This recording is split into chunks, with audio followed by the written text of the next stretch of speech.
the DNC is over. We've heard the big speech from Kamala Harris. We've heard the big speech from Tim Walz. Yet we still haven't heard them really talk about policies. We still haven't heard them really talk about what they plan to do for our country. But don't get it twisted.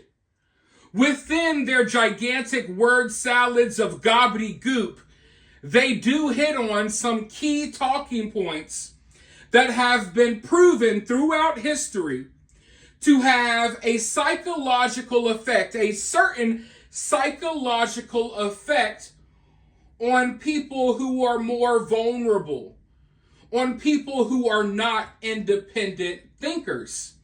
Now, one of these talking points they keep hitting on, they keep talking about joy. That this is a campaign about joy. They're calling themselves joyful warriors.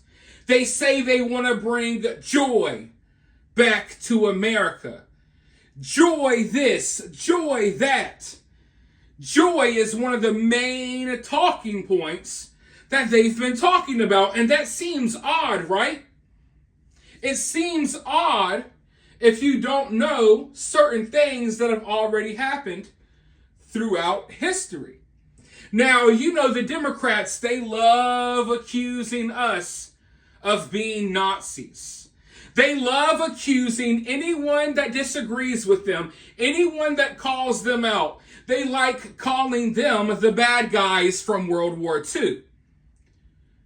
But what if I were to tell you that this joyful warrior, this joy talking point that the Democrats keep hitting on is something straight out of Hitler's playbook? Now, I know that might sound weird because when you think of joy, one of the last things you probably think of is Hitler. But a lot of people don't know this about me, but I'm actually part German. My grandfather came to America from Germany after World War II. My great-great-grandfather got locked up in a concentration camp for distributing anti-Nazi propaganda. Okay? So I do have a little bit of an understanding of how things were over there, in that period of time. My grandfather would talk to me about it a lot. And one of the movements that they had going on over there during this time, one of the programs was something that they called Strength Through Joy. You see, joy, being joyful warriors, it was actually one of the main initial talking points of the Nazi Party. It was something that Hitler would touch on all the time. It was believed that by spreading this false sense of joy, it would make people easier to control. That people would be less likely to ask questions. That people would be less likely to dissent. People would basically go along with whatever, as long as they were being provided with this false sense of joy. And joy went from being something that you created yourself and experienced yourself, and they wanted joy to be something that was provided by the state, so that your everyday average person would look to the people running the show, and in this case, they would look to the Nazi Party, they would look to Hitler and be grateful for the joy that they were provided. Because they couldn't provide that sense of joy for themselves. It could only be provided by the people running the show, and it would be a shared experience amongst everyone. But I want to go ahead and dive into an even deeper explanation of what this really was. Strength Through Joy was set up in Nazi Germany so that all aspects of a worker's non-working time were looked after. Strength Through Joy supervised after-work activities, holidays, and leisure time. Strength Through Joy served two main purposes. The first was to ensure that no one had too much time on their hands to get involved in activities against the state. There was a belief that idle hands might get involved in anti-state misdemeanors. The second main purpose of Strength Through Joy was to produce an environment within Nazi Germany whereby the average worker would be grateful to the state for providing activities and holidays that in normal circumstances they could not afford as individuals. You see, at one point the Nazi Party was providing people with like cruises, all types of stuff to create this false sense of joy. Now, I'm not saying that we're seeing things on the same level. What I'm saying here is that this is a straight up direct play out of Hitler's playbook.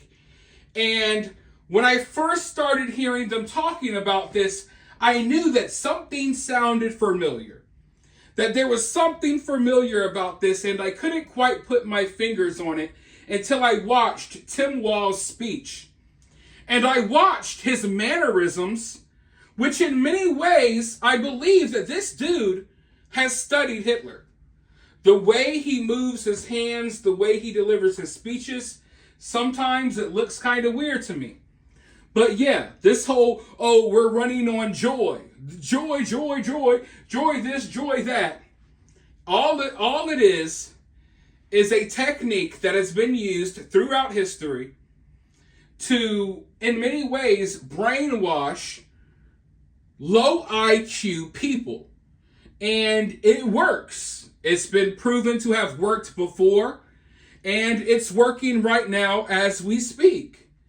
I mean, no one even knew who Tim Walz was a few weeks ago. And Kamala Harris has been vice president for almost 4 years. No one ever gave a damn. But now, all of a sudden, everyone is filled with joy. All of this joy, people who are typically miserable, always complaining, always the victim of something, now all of a sudden, they're the party of joy and happiness. And they're all excited and happy, and they're all skipping around. They're all joyful warriors filled with joy that has been provided to them by the state. And the state, the government, the Democratic Party, they know that these weirdos that vote for them are going to come back to them as their source for joy and happiness. So, as stupid and as idiotic as Kamala Harris is, as dumb and as weird as Tim Walz is, they do know what they're doing, at least to a certain extent. And these little psychological games that they play on the low IQ people in society, they're working. Now, will they win? I don't know. But all I know is I see what they're doing. And I hope that other people start seeing what they're doing as well. Because they don't have to talk about policies. I know we want them to. And you should want your politicians, your elected officials, to be able to talk about policies and plans. But the people we're up against, they don't care about that, okay? All they care about is this false sense of joy that they've been provided for the last couple of weeks. But for now, I want you all to provide me with some comments down in the comments below. While you're down there, hit that thumbs up, hit that subscribe, ring that notification bell.